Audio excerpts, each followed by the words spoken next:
Napailing naman si Gael sa sinabi ng dalaga. Akalain niya bang paghuhugasin siya nito ng mga pinagkainan nila. First time kong mautusan ha? He murmured. But as if I have a choice. Iniwan na ako ng dapat gumawa nito. He added.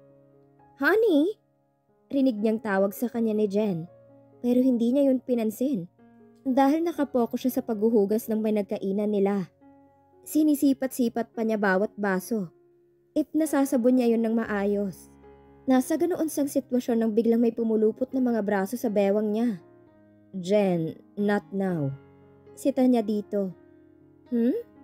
Why? What the? Mukhang gulat na wika nito nang silipin mula sa likuran niyang ginagawa niya. Bigla itong kumala sa pagkakayakap sa kanya at kinuha ang basong sinasabon niya. And when did you learn to do this? Pananaray na tanong nito na halata ang inis sa mukha nito. Don't tell me inutusan ka ng katulong mo. This is her job, not your job. Binabayaran mo siya to do this thing, not just to roam around here in the house and sleep peacefully as if she owned this house, Gael. God, Gael, this is not you. Galit na saad nito. He sighed as if he was frustrated. He grabbed the glass in Jen's hand and continued washing it. It's my decision, Jen. And to correct you, she is not my maid. I just borrowed her to our brat house to accompany me here, while waiting for my helpers from our agency. He explained. Umiling-iling naman ito na tila hindi makapaniwala. If you need someone to accompany you here, then why not me? Tanong nito sa kanya. He chuckled. Why? Can you even do washing of our clothes? Can you cook? Or even know how to clean this house, Jen? Nakangiti niyang balik tanong dito. Nangiwi naman ang bibig ng babae sa tinanong niya. See? You can't, right? Annie is a good one, but I don't want to address her as my maid. Because that's what Jewels want. To treat her nicely. He said, Wow, I can't believe it. How come na masyadong alagayan ng brat niyo? Takang tanong nito sa kanya. Nagkibit balikat na lang siya. Know what, Jen? Instead of wasting your time on my companion here in the house, why not try to start searching for a house where you can live with? Yeah, right. Then why not let me stay here? What do you think, Han? Malambing na tanong nito sa kanya. Nagpunas muna siya ng kanyang kamay bago ito hinarap. You know my rules, right? Balik tanong din niya dito. Jeez, pag ako hindi pwede, pero ang babaeng yun pwede.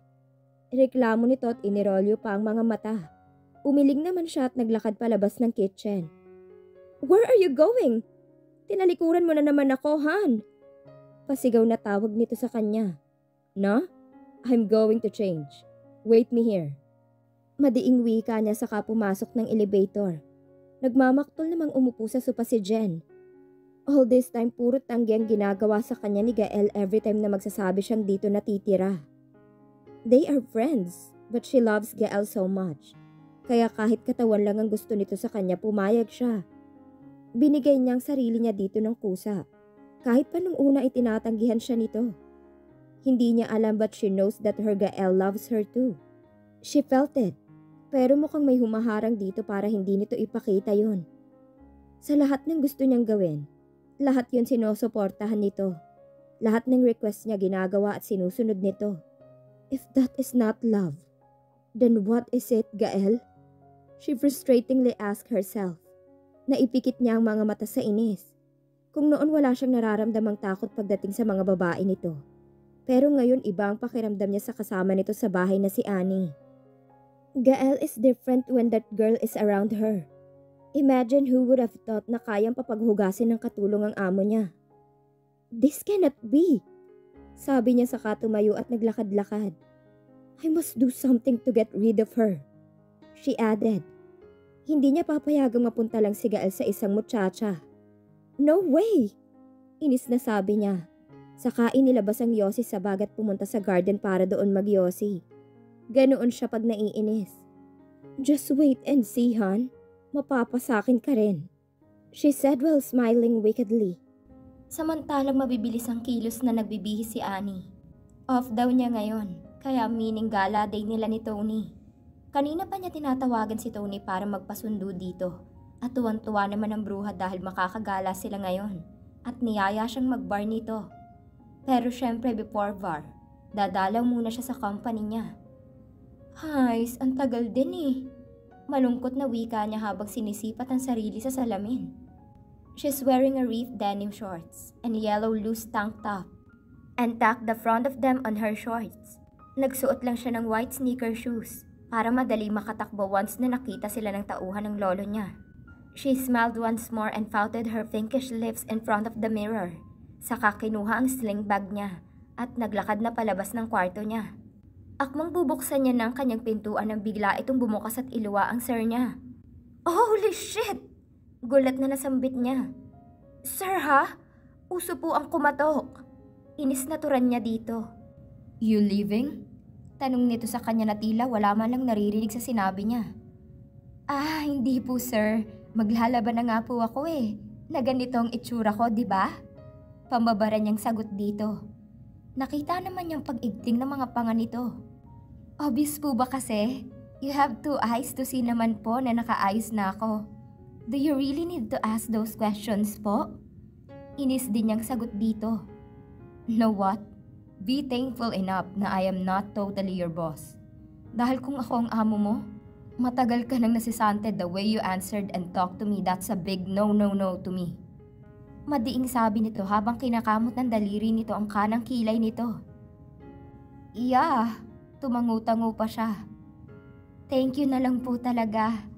Pangaasar na sabi niya. Ewan ba niya, biglang uminit ang ulo niya dito. Mula nang makitang okay na okay lang dito na landiin ng espasol na yon kahit may ibang tao pa sa harap niya.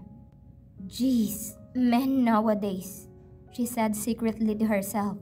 Hey, bulyaw nito sa kanya. Nakikinig ka ba? Galit na tanong nito.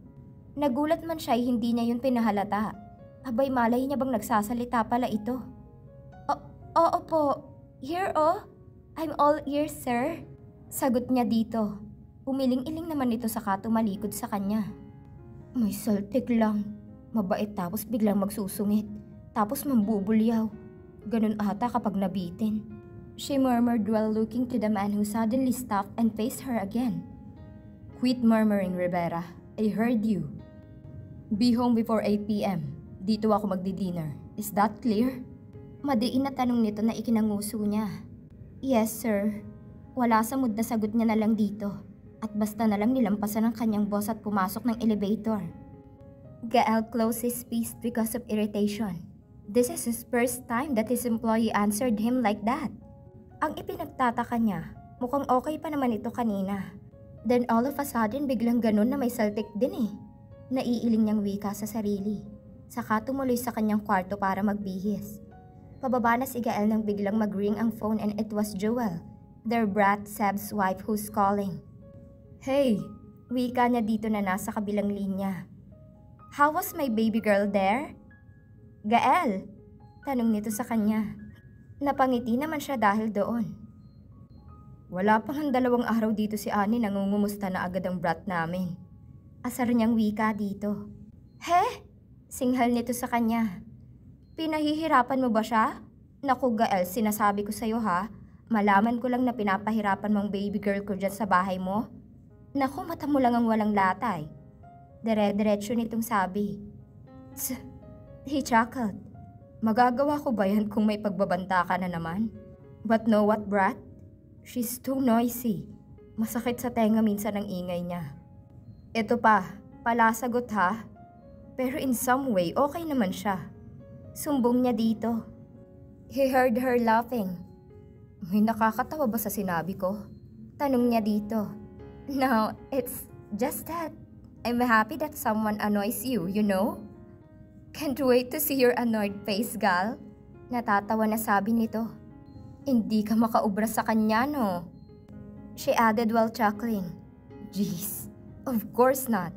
I'm still her boss, you know? Taas kilay niyang sabi kay Joel. Ah, see? Let us see, Gael. So paano? I just called to check my baby girl. Bye, Gael. Paalam nito sa kanya, saka pinatay ang tawag. Naiiling na lang siya saka ngumisi sabay pasok ng phone niya sa bulsa ng shorts niya. What took you so long? Salubong na ang kilay na tanong ni Jen sa kanya pagkalabas niya ng lift. Brat called me, that's why. Tipid na sagot niya. Let's go. Iyaya niya dito saka mabilis na naglakad palabas ng bahay. Mabilis namang humabol sa kanyang babae at sumakay sa sasakyan niya. Palabas na sila ng gate nang matanaw niyang sumakay sa isang sasakyan si Annie. Kahit hindi niya lapitan ang sasakyan, alam niyang isang latest model yun ng BMW. Han? Di ba that's your maid? Wika nito sabay turo sa sinasakyan ni Annie na dumaan lang sa kanila. Wow ha? Sino kaya ang mayamang nabingwit nun? In fairness naman, magaling palang pumili, yayamanin. Wika pa nito na ikinainit ng ulo niya. Can you just please stop minding her? If sino man yun, boyfriend man niya or what, I think it's none of our problem anymore. He snapped.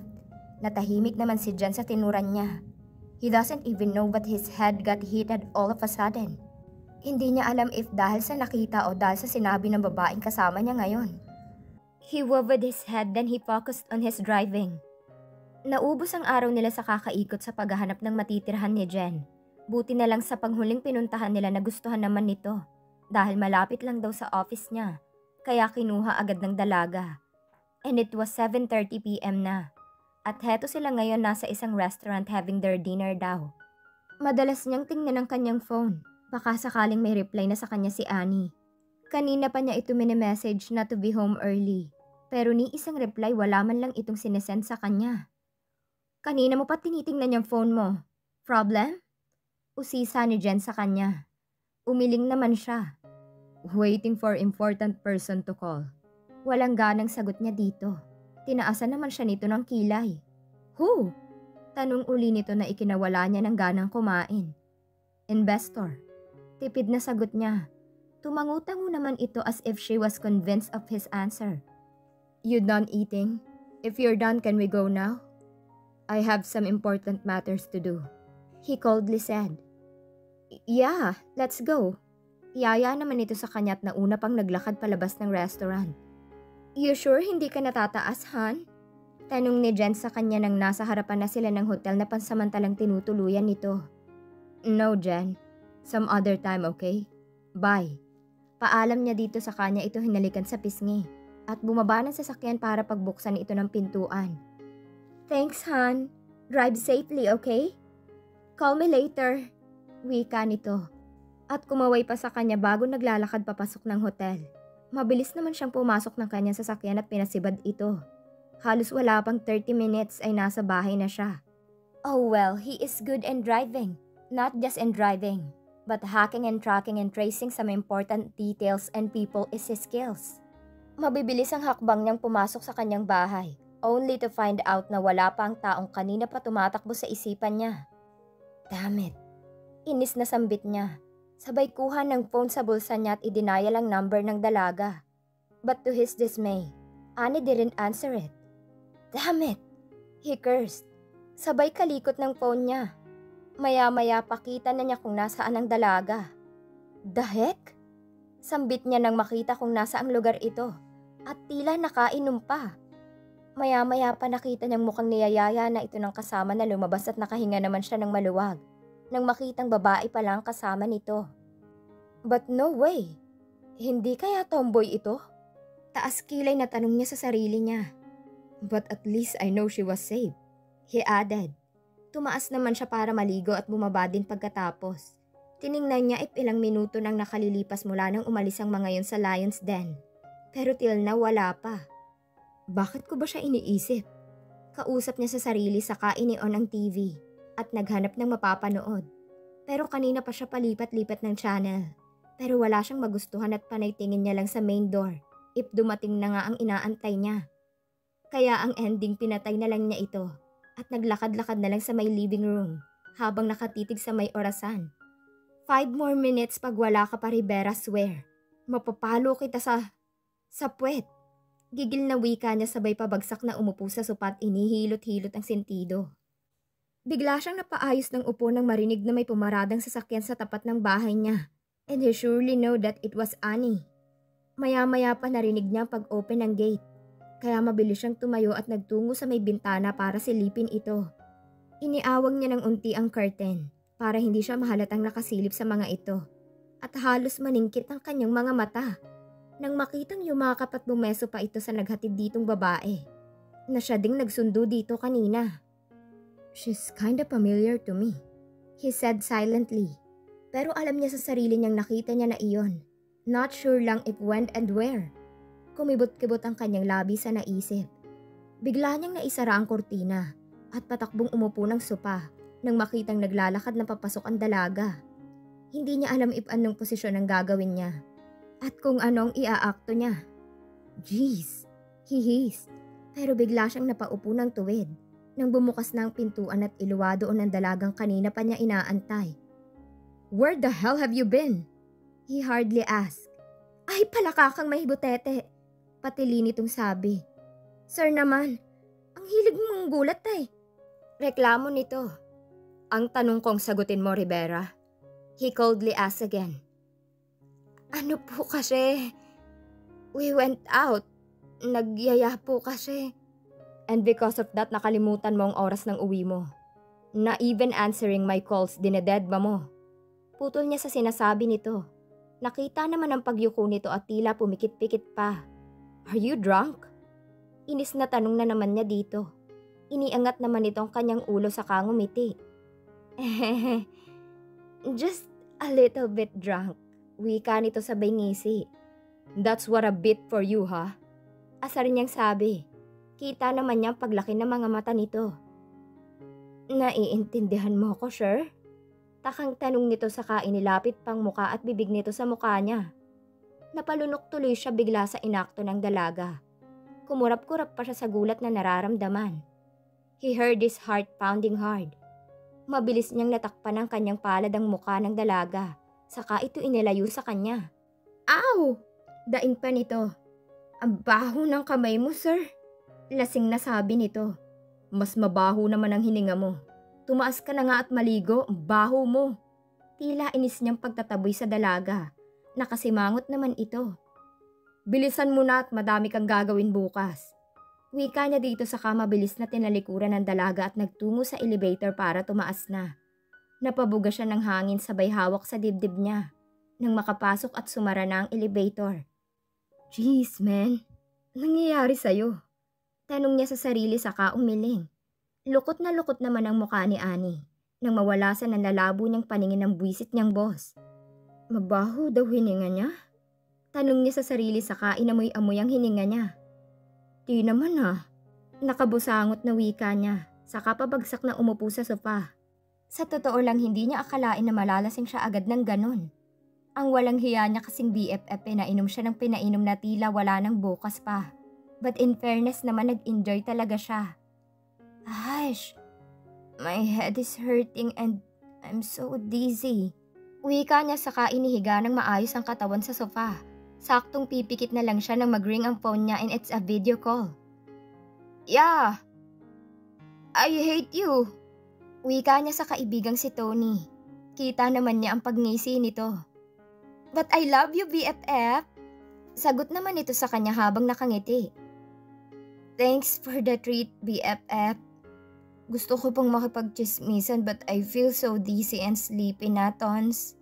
Pumipikit pa niyang sabi sa kaibigan. Rinig na rinig niya ang malutong na tawa nito. "Sige na, we'll call you tomorrow, Koreana." Paalam nito at yun na lang ang tanging narinig niya bago tuluyan siyang kainin ng antok. Nakaramdam ng uhaw si Gael kaya pupungas-pungas siyang bumangon saka bumaba. Dediretso na sana siya sa kitchen.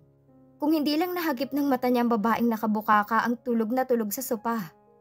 "Holy cow, talagang dito ka natulog?" Kunot noong tanong niya dito, as if naman naririnig siya ng dalaga. Lumapit siya dito saka sinubukan itong gisingin. "Hey, wake up!" Pukaw niya dito, pero ungo lang ang isinagot sa kanya nito. Naiiling na lang niyang pinakatitigan ng dalaga saka inayos ang nakabukakang mga hita nito. "Kababaeng tao, napakaburara kong matulog." Dismayang sabi niya dito. Saka pinahinaan ng aircon at naglakad na patungong kusina. "It seems that she really drank last night, huh?" he murmured while pouring the water on his glass. Gael takes a look at the clock. Whew, it's 5 a.m. in the morning na pala. Nice. He sighed. It seems that Annie can't cook for him, so he decided to do it na lang. Mabibilis ang kilos niyang natapos ng pagluluto pati ang paggawa ng kape kasama na din ang paghuhugas ng pinagkainan niya. At pinaglutuan niya, then went upstairs. Panakanak ang sinisipat niya ang orasan while putting some stuff on his luggage. Yes, he's flying to Korea, and his flight is later around 8 a.m. His lolo asked him to pay a visit just for a couple of days lang naman, cause they need to talk about some important matters, of course, including his marriage. Napaupo siya bigla sa naisip. Damn it. He cursed then stood up and went inside the bathroom. Pagbaba niya, sinulyapan niya muna ang dalaga bago lumabas ng bahay. He get his phone and dial his man number habang nakasakay ng kanyang sasakyan. Sir? Wika sa kabilang linya. Treb, I'm going out of the country for a couple of days. I want you and your man to watch my house. Especially Annie. You know her, right? Tanong niya dito. Yes, sir. Sagot naman agad nito sa kanya. Good then. Update me from time to time. Gotta go. Paalam niya dito saka pinatayang tawag at diretsyong pinasibad ang sasakyan palabas ng gate. Nagising si Annie sa sinag ng araw na nanggagaling sa may bintana. Inunat-unat pa niya ang kanyang paa at mga kamay sabay dilat ng kanyang mga mata. Good morning, world! Nakangiti niyang wika, but her eyes widened when she looked at the clock. And saw that it's already 12 noon. Holy shish! Tarantang wika niya sabay bangon habang sapong noo niya. Ash! You're dead, Anne. Problemado niyang sabi sa sarili. Saka inayos ang sarili at nagmamadaling nagtungo sa kusina. Magbubukas na sana siya sa rep para maglabas ng mga lulutuin nang biglang mapadako ang mga mata niya sa may mesa. Kaya lumapit siya dito at tiningnan ang mga natatakpan doon. Oh! Tanging nasambit niya nang makitang mga pagkain yon. Merong fried rice, fried fish, and mushroom soup na nakahain na sa mesa. Uupo na sana siya para kumain nang makitang may nakalagay na note sa tabi ng plate na mukhang sadyang inilagay talaga doon. Kaya kinuha niya yon at binasa. I'm out for a couple of days, so please take good care of my house. I know that you cannot cook for me today because you were very drunk last night. Please don't do that again, now that I'm away. See you when I'm back. Your boss. Basa niya sa note nito. Haba ang effort ni bossing. Ingos niyang sabi, saka umupo at nagsimula ng kumain. In fairness naman, marunong magluto ang sir niya. Tatango-tango pa siya habang kumakain. Kung ganito ba naman kasarap ang kakainin niya, abay mananaba siya. What if kaya lagi na lang siyang lasing para ang boss na lang niya magluluto palagi? Humagikik naman siya sa naisip. Minsan talaga she is so brilliant. Matapos siyang kumain as her daily routine, naghugas at naglinis siya ng bahay pagkatapos niyang kumain. At dahil wala ngayon ang boss niya, sasamantalahin niya muna ang makipag-virtual meeting sa kanyang mga investors ngayon. Since tambak na siya ng mga gawain, kaya mabilis siyang naligo at nag-ayos bago kinuha ang kanyang MacBook saka nagsimula ng kanyang trabaho. Sa sobrang busy niya hindi niya na namalaya na kanina pa pala ring ang kanyang phone. Kung hindi pa siya nakaramdam ng gutom, hindi pa siya tatayo. Kinuha niya ang kanyang phone and opened it habang papunta ng kusina. But she suddenly stopped when she saw on her screen that she had 50 missed calls and 78 messages. The heck? Gulat niyang sabi. Pero mas lalo siyang nagulat nang bigla na lang bumukas ang main door at iluwa doon ang madilim na mukha ng kanyang Sir Gael. Sir? I thought... You? Duro at putol nito sa sasabihin niya. Didn't I tell you to always pick up your phone every time I'm calling you? Halos nang gagalaiti ng wika nito sa kanya. Pero kanina pa ako tawag ng tawag. Pero ni isang sagot at reply sa messages ko, wala. Singhal nito. Ano? Tulog ka hanggang gabi? O may ginagawa kang hindi ko alam? Dagdag pa nito. Naningkit naman ang kanyang mga mata sa sinabi nito. Excuse me lang po, sir, ha? First, ba't duro ka ng duro? Gusto mo bang manuno? Second, hindi po ako tulog maghapon as you can see. Your precious house was clean cause I cleaned it. Third, nagtatrabaho po ako.